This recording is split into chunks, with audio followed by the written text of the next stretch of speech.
Núria, tens una llarga trajectòria de servei públic, has estat consellera de la Generalitat per Unió Democràtica, per Convergència i Unió, presidenta del Parlament i ara ets portaveu de Demòcrates. Quina valoració en fas?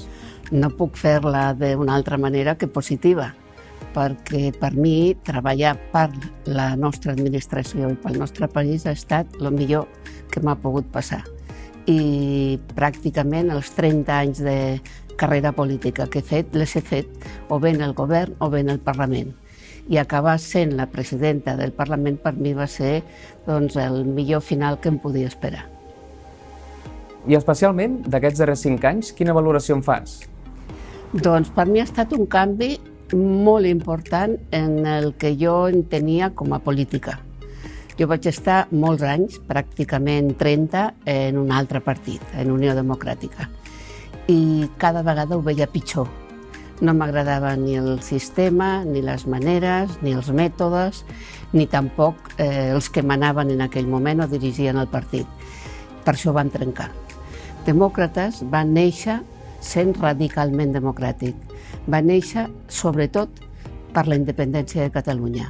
Van donar suport a tots aquells partits que van declarar la seva independència.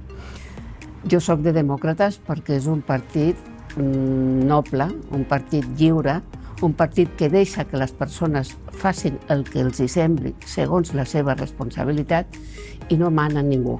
És un òrgan col·legiat i realment és un partit que pensa en la gent, en el país i en les persones.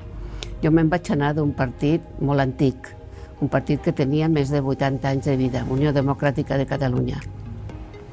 Em vaig marxar perquè als darrers anys no tenia res de la seva història, era una altra cosa. I ens vam anar més de 1.000 persones després d'una pregunta, un referèndum que es va fer, que jo crec que va ser l'únic bo que va fer el partit en aquell moment, perquè es va demostrar clarament que el partit estava dividit. I d'aquells miler de militants que van marxar, uns quants quadres van crear el partit. I jo em sento orgullosa de ser una d'elles. Com s'explica que una persona d'ordre com tu ara sigui titllada de radical pel fet de defensar la via unilateral?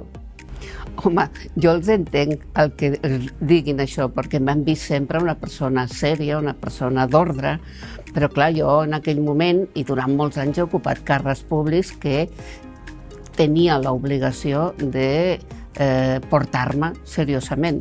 Però un cop descarregada d'aquestes responsabilitats vaig agafar la via de la independència, que jo no ho era.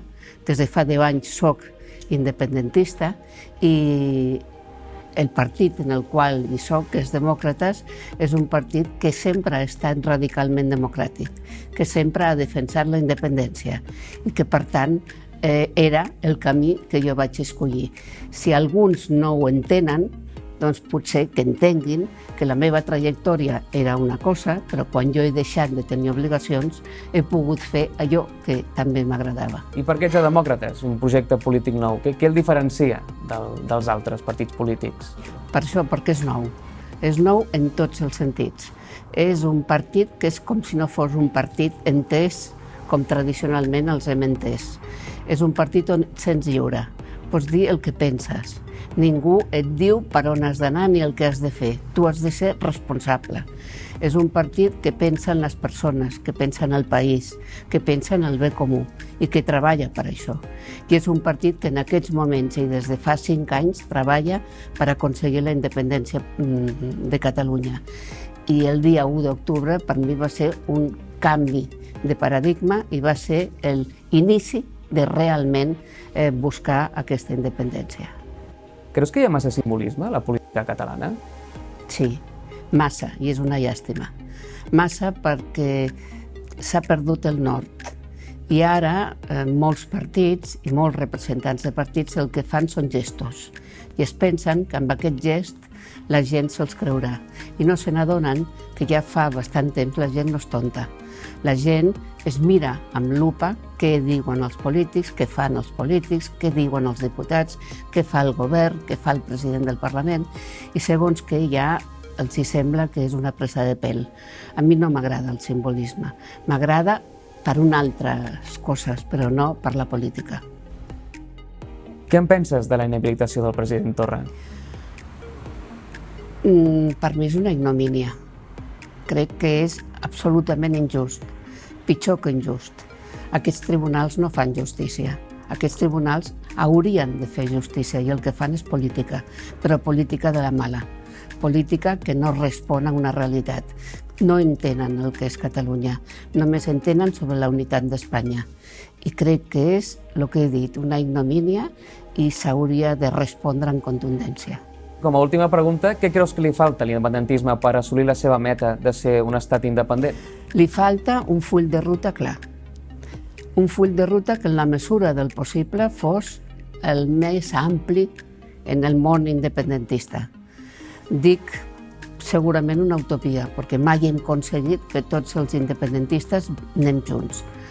Però necessitem això, un paper que quedi clar el que volem fer, cap a on anem, que s'expliqui bé a la gent, no cal explicar com ho farem o els mètodes que s'utilitzaran.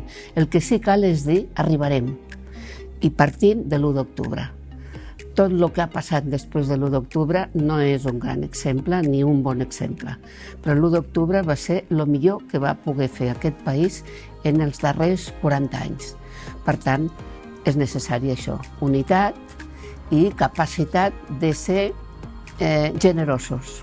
Hem de pensar en el país, no hem de pensar en els partits.